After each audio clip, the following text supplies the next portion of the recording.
آپ صلی اللہ تعالیٰ علیہ وسلم نے فرمایا کہ انسان آدمی 4 وجہ کی بنا پر شادی کرتا ہے، یعنی امن یجیب المضطر اذا دعا لا الہ الا ہو الصلاۃ والسلام علی النبی ورحمۃ اللہ وبرکاتہ بینوا بلغوا یسروا بشروا السلام علیکم ورحمۃ اللہ وبرکاتہ۔ اس حدیث پاک سے ہمیں ایک بات یہ بھی پتہ چلتی ہے، بیٹیوں والے بھی یہاں موجود ہیں،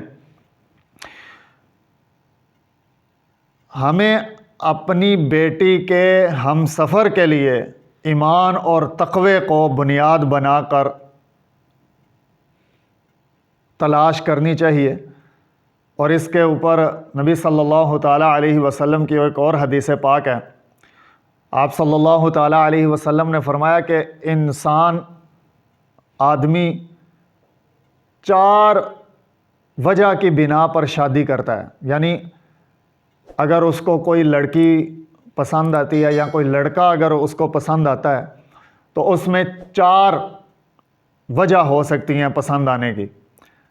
آپ صلی اللہ تعالیٰ علیہ وسلم نے فرمایا مال کی وجہ سے پسند آتا ہے، اور آج کل یہ چیز بہت زیادہ عام ہے، صرف مال کو دیکھا جاتا ہے، کما کیا رہا ہے، گھر بار کیسا ہے، کرتا کیا ہے، کاروبار کیا ہے، رہن سہن کیسا ہے، گھر گاڑی کوٹھی بنگلہ، یہ چیزیں دیکھ کر ہم اپنی بیٹیاں دیتے ہیں یا ہم اپنے بیٹوں کا بیاہ کرتے ہیں۔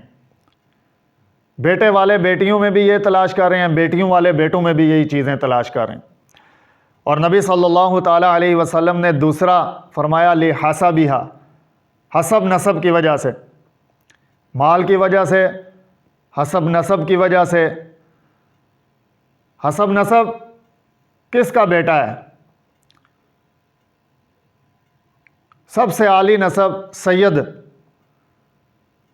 اور یہ ہمارے ملک کے اعتبار سے، ہمارے علاقے کے اعتبار سے کہ چودھری ہے، وڑیچ ہے، یعنی اچھے نسب والے وہ تلاش کیے جاتے ہیں۔ اور تیسری چیز آپ صلی اللہ تعالیٰ علیہ وسلم نے فرمایا ذات پات، اور چوتھی چیز آپ صلی اللہ تعالیٰ علیہ وسلم نے فرمایا دین، دین کی وجہ سے نکاح کیا جاتا ہے۔ اس چیز کا ہمارے معاشرے کے اندر بہت زیادہ فقدان ہے، دین کو بہت پس پشت کر دیا گیا ہے۔ بہت کم ایسے لوگ ہیں کہ جن کو دین کی وجہ سے بیٹی پسند آ گئی، جن کو دین کی وجہ سے بیٹا پسند آ گیا، ورنہ غربت کی وجہ سے، دین کی وجہ سے اکثر انکار ہوتے ہوئے دیکھے ہیں۔ معاشرے کے اندر ایسی باتیں سامنے آتی رہتی ہیں کہ میری بہن کو کیوں انکار ہو گیا؟ انہوں نے کہا جی یہ غریب ہیں۔ میرے بھائی کو کیوں انکار ہو گیا؟ یہ عالم دین ہے، امام مسجد ہے، امام مسجد کا بیٹا ہے، مولوی ہے۔